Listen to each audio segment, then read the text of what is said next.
What's up, YouTube? This is Carrie with Side Trippin' with Carrie, and today we're going to go to the Tempe Twin Butte Cemetery, which was the Indigent Cemetery in Maricopa County, where Phoenix is located, the capital of Arizona, from 1952 to 1994.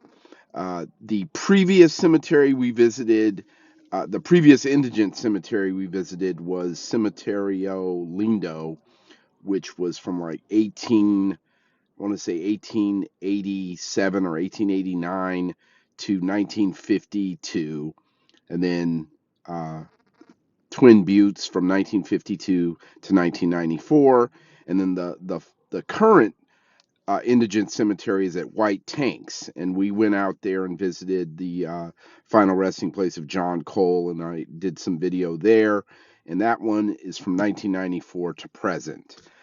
There are about 4,500 graves at Twin Buttes, and White Tanks is already up to 5,800, and they've got room for plenty more. So I don't know when or where the next stop is going to be for Maricopa County, but we're going to check out Twin Buttes.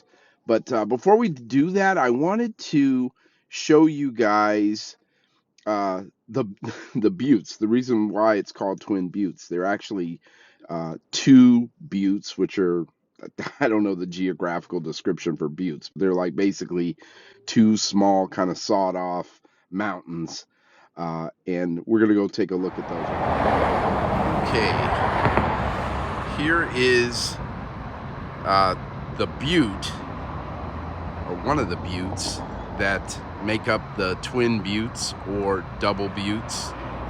We're gonna get into that in a minute, but here it is. The Twin Butte Cemetery that we're going to be visiting is in the shadow of this particular butte, which, as you can see, has a big T painted on it, which stands for Tempe, which is a suburb of Phoenix and the home of Arizona State University. Seeing this letter painted on the mountain, I mean, it's commonplace here in Arizona. I think I've seen initials painted on a couple of mountains in California, but that's about it. I don't know if you're a follower or have been around, a follower of this channel, I should say, and have been to other Western states. I think it's pretty much a Western states phenomena, if not just an Arizona and California thing, where mountains have letters painted on it. Please leave a comment. I mean, maybe they have some of these up in Colorado or Utah, but so I'm kind of curious about that. But anyways, this is one of the buttes. I'm going to show you the other one on the other side, and we'll talk a little bit more about that. Okay, just panning around here, and that is the second butte right there in the middle of your screen that makes up the Double Buttes, or Twin Buttes, if you will. And here's that second butte with the T on it. The T's on the other side. And as you can see, let me see if I can get in closer. There's a water tank up there that serves the citizens of Tempe. That's where they store the water. And so back over here at the other butte, if you can see there's like a building. They're kind of in the middle of it, and down below there's what looks like a hotel. That's because that's what it is. There's a hotel there, and I think it's owned by Marriott now, but traditionally, and I don't know what they call it officially, but it's been known by people that are from here, that have been around Phoenix for a while. It's just called the Buttes. So, and it's a very nice hotel. I've been there a couple times. When I was in law school, they would have like these events and whatnot over there, banquets and whatnot. So down here below, in between, is Twin Butte Cemetery, which we're going to be taking a look at closer. Now, also on the other side of this butte, to further confuse things, there's a cemetery that is now owned by the city of Tempe. It used to be private, but it's called Double Butte Cemetery. Okay, this one is Maricopa County's Indigent Cemetery, and it's called Twin Buttes. And the cemetery on the other side of this butte is called Double Buttes. And I think that's caused some confusion, a little bit, but not much, on Find a Grave. But occasionally you will see gravestones and markers meant for one place at the other and vice versa. But let's go take a closer look here at Twin Buttes.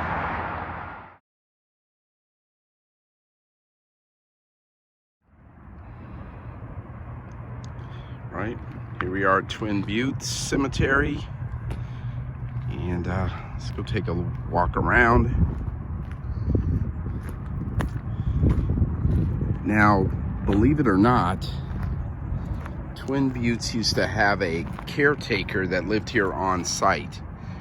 If you see this little border here, I can imagine that might have been maybe the border for a small parking lot. There's more of it over there. Let's see if I can get closer. Yeah. But I believe this plat right here, this cement slab, made up part of the caretaker's house. From what I've read, it was like a very small 2-bedroom house that the caretaker, Enrique Ramirez, and his wife lived in,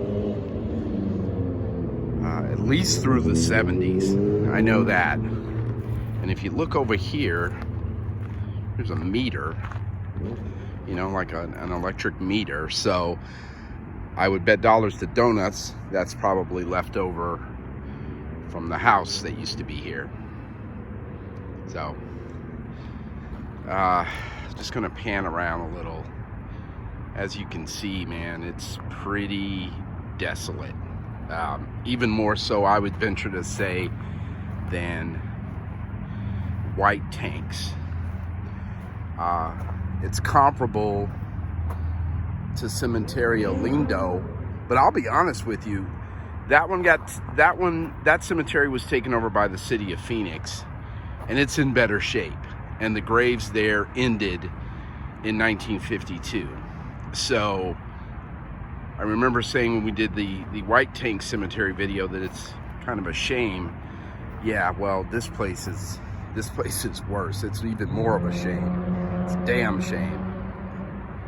And similar to White Tanks, though, I see a marker. You know, they have a lot of round markers, those brass ones that we saw over at White Tanks. Oh geez, there's one right here. Didn't even, almost stepped on it.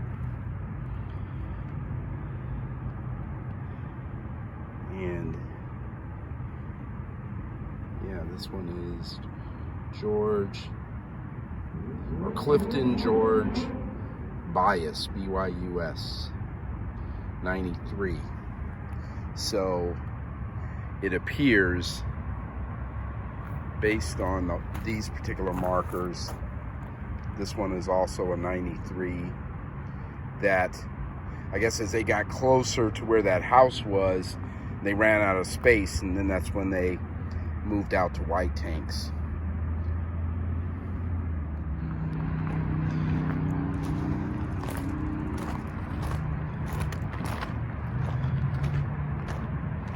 So here's a grave that's outlined in some rocks, but it's not clear who it belongs to.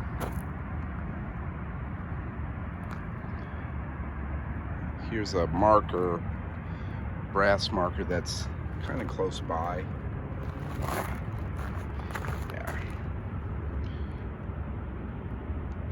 Jan Rodriguez. But this particular one, there's no marker within the circle of rocks. Similar to white tanks.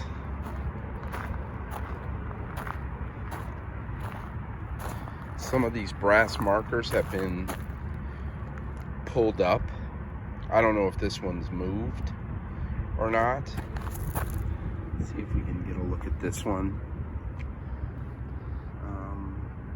Richard Buttrell, and that's another 93.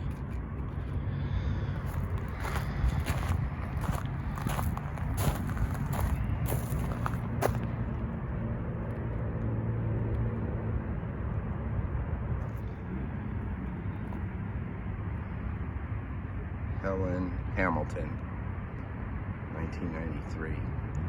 Yeah, jeez. Robert Kramer, 1993.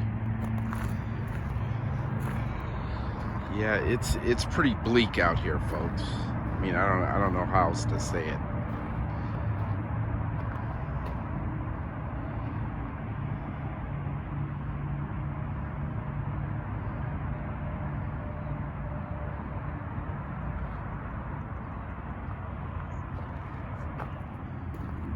Here is the marker of a John Doe from 1991, October 11th of 1991, which is more than likely the burial date, since it's a John Doe and it's not likely to be the death date, although I guess it could be.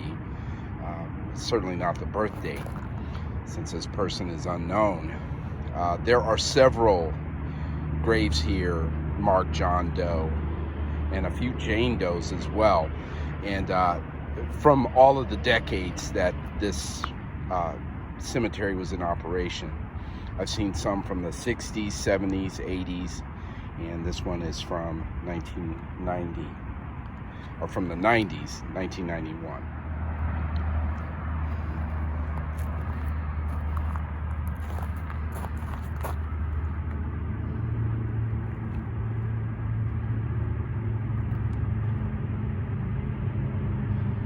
Jamila Ibrahim, February 4th of 89, and looks like her family might have set up a little memorial here.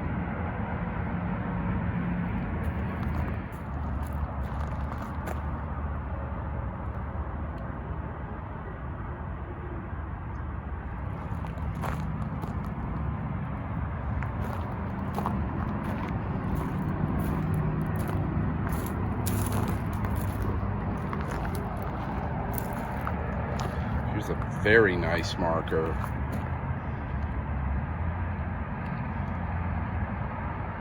And again, similar to comments I made at the White Tank Cemetery, you know, sometimes, you know, a lot of different things can happen. You know, maybe Mr. Rosenthal was down on his luck, passed away, and his family found out later that he had passed away, and, you know, they decided to get some money together and buy a nice marker, and they came out here and installed it. I mean, I don't know. I'm just guessing that could have been the case. But either way, it's nice. He was remembered here with a, like I said, a really nice stone with a picture on it and everything.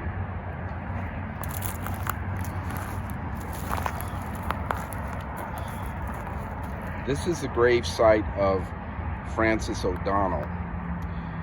Miss O'Donnell was murdered in 1988. She was a very young woman, 21 at the time, a young mother. As a matter of fact, her 2-year-old son, Christopher, was in the apartment she was living in when she was murdered. Frances lived in, well, what I know to be called the projects in Mesa, Arizona. The projects is, I guess, another word for subsidized or public assisted housing. And she lived there. She's a young mom. was trying to make her way in the world with her young son Christopher, and somebody murdered her. And according to the newspaper accounts, there was a quote from one of the detectives investigating it, and he said it was a pretty bloody affair. So it's I believe the actual quote was bloody and violent. She met a bloody and violent end, and she didn't deserve that.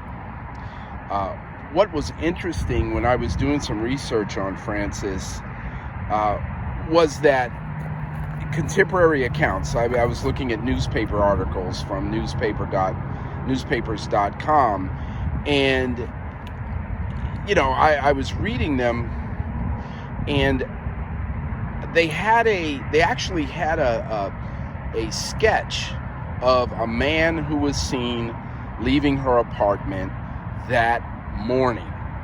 Okay, so this guy either did it or he was the first to discover her body. And let's be real, he was probably the murderer. But they had a sketch of him, and it looked pretty good. And I'm gonna put it up, put up the sketch so you guys can see what the Mesa police came up with. And reading the accounts, I was shocked that this case, all these years later, is still unsolved. I figured with a sketch, apparently this fellow that was there was a guy that was known to Frances. I guess she was dating him, or had some type of relationship with the guy. And I thought for sure, oh yeah, I figured as I would read on, like, oh yeah, they caught this guy and he's in prison now for first-degree murder. But no, all these years later, her murder is still unsolved, and it's a shame. Frances would be 54 years old today. Her son Christopher would be, I believe, 35, and it's sad. Her body and the crying Christopher were discovered by a social worker who happened to be paying a visit to Frances the morning after the murder occurred. And it's a shame. I believe Christopher entered foster care afterwards, and hopefully he doesn't have any memory of what happened to his mom, and hopefully he's gone on and lived a fruitful life. But what a trauma, and what a shame. What a shame that her life ended. What a shame that their murder's unsolved. And honestly, it's kind of a shame that she ended up here in a pauper's grave, because that's what this cemetery is. It's essentially the Potter's Field of Maricopa County. So if you have any information, I put up the little ad from Mesa PD, so please call if you have any information regarding the murder of Frances O'Donnell. This is let me back up this a little bit. This is a kind of a section for the babies. If you can see on the fence here, they have like adult section, and they're off to the distance a little bit. It says baby section, and that's what some of these graves are.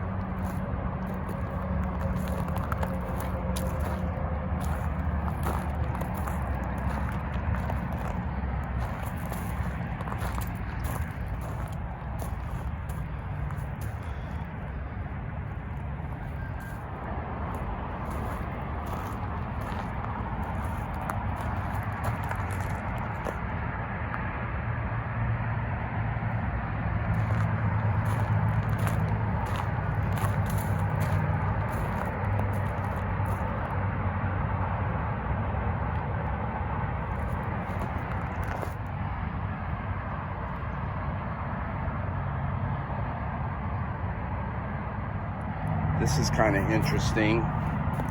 The marker, that brass marker that looks like the family of Juanita Hernandez came out and put some cement around it. That's actually pretty cool. We love you. And that's October 19th of 1990. And this is kind of sad. This is a set of twins, Carolyn and Jim Lefevre. Looks like Carolyn passed away a day before her brother.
You know, when I was out at White Tanks, I was thinking that these discs were like a relatively new thing, but they're not.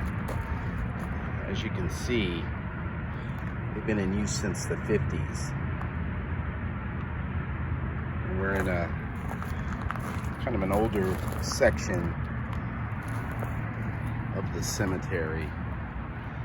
As you can probably tell from these tumbleweeds everywhere, the beginnings of tumbleweeds. This is where they come from.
This is a marker of Spencer Frazier, and got a date there of February 27, 1960. And I'm going to show you a related grave.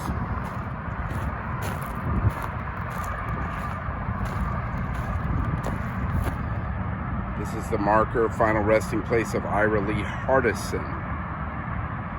And Mr. Hardison and Mr. Frazier are connected, if you will, because they were both murdered by a 17-year-old, I guess what's been called a spree killer by the name of Dennis Manafort Whitney.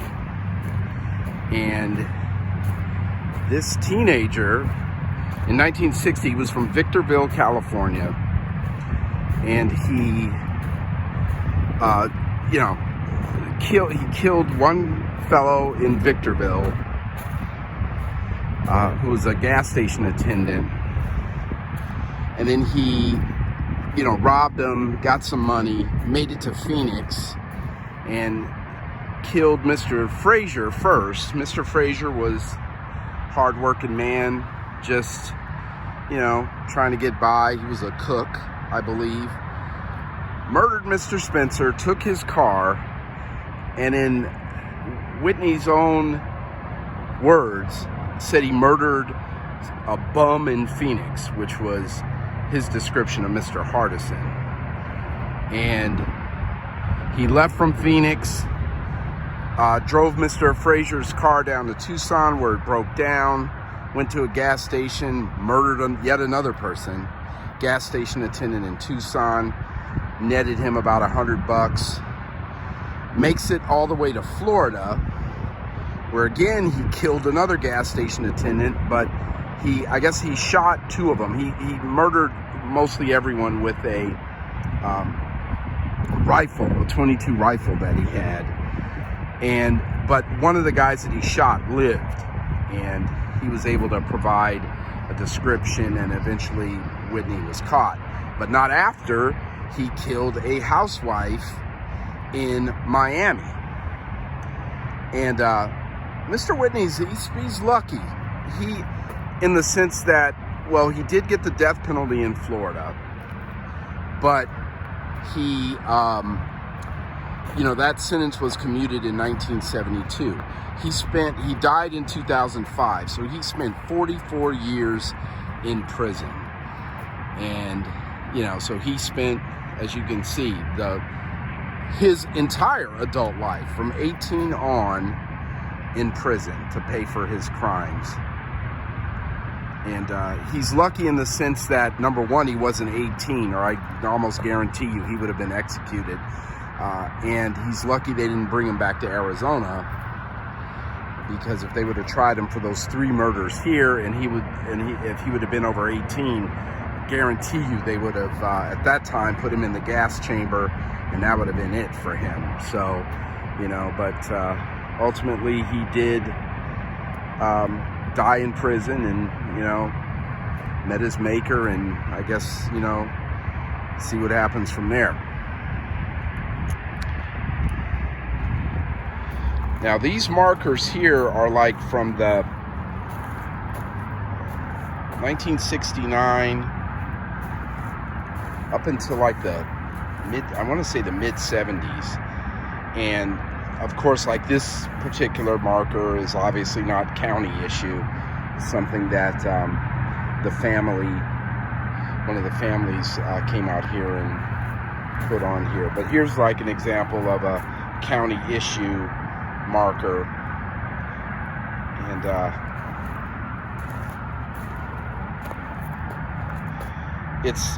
I don't know, these are nice, considering, as opposed to those discs. These are much better. Here's a freestanding marker. So I don't know what was going on from 1969 up until the mid to late 70s, but the county, in my opinion, was doing people a little bit more righteous back then by at least having these stone markers rather than those brass discs, which are just so so easy to overlook.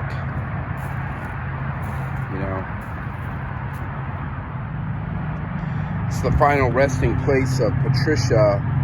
It says Wellis, and according to the death certificate, that may have been an AKA, and this woman's name was actually Patricia Kimbrell, Kimbrell.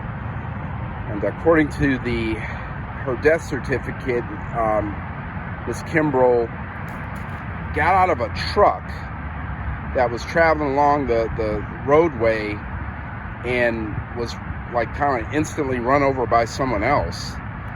And all the information that they got on her was from papers that she had with her in her pockets that they were able to find after she passed away. So, she was young, 21 years old, and here she is. It was a final resting place of George Barbro, and I believe that January 18th, 1971 date is the date he was buried, not his death date, according to his death certificate. I updated this particular listing on Find a Grave, and who we both believe to be Mr. Barbro's niece reached out to me, and I was able to forward her, or actually post on Find a Grave, his death certificate, and she believes this is her long-lost uncle. And I think she's right. I mean, the name is so unusual, and the family circumstances, everything seems to add up except the date of birth. And, you know, it sounds like they got it from Mr. Barbaro himself before he passed away, and maybe he just gave him a wrong date to throw him off, or I don't know what the deal was, but I promised the niece that I would show Mr. Barbaro's final resting place here at White Tanks, just kind of give her a panoramic of where her uncle is laid to rest.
This is the final resting place of Maxine Colbert. Died in 1969, and it was a tragic accident that took Maxine's life, and it also took the life of her 3-year-old son, Clayton Colbert, who is also buried here at Twin Buttes. They were walking on Washington Street, fairly busy street here in Phoenix, in East Phoenix, around 40th Street, and which actually isn't all that far from the airport. And they were crossing the street, and both Maxine and Clayton were hit by traffic, oncoming traffic, and both died. They did, well, Maxine had another son who was 2, and he lived, thank goodness. But unfortunately, Clayton and his mom, Maxine, both perished. And it's unfortunate, too, that, I mean, obviously Clayton was just starting out, 3 years old, but it's a shame that they're not buried next to each other. But folks, that's pretty much going to end it for me for this particular video. It's like my battery's running kind of low, and if you like the channel, please consider subscribing to it, and let me know what you like, what you don't like. We'll try to get some more content up for you guys soon. Maybe I'll go to Double Butte, which is the city of Tempe's cemetery, which is on the other side of this butte. And that's a huge cemetery, and it's, I can tell you, in a lot better shape than this one. So that's going to end it, and we will see you guys next time.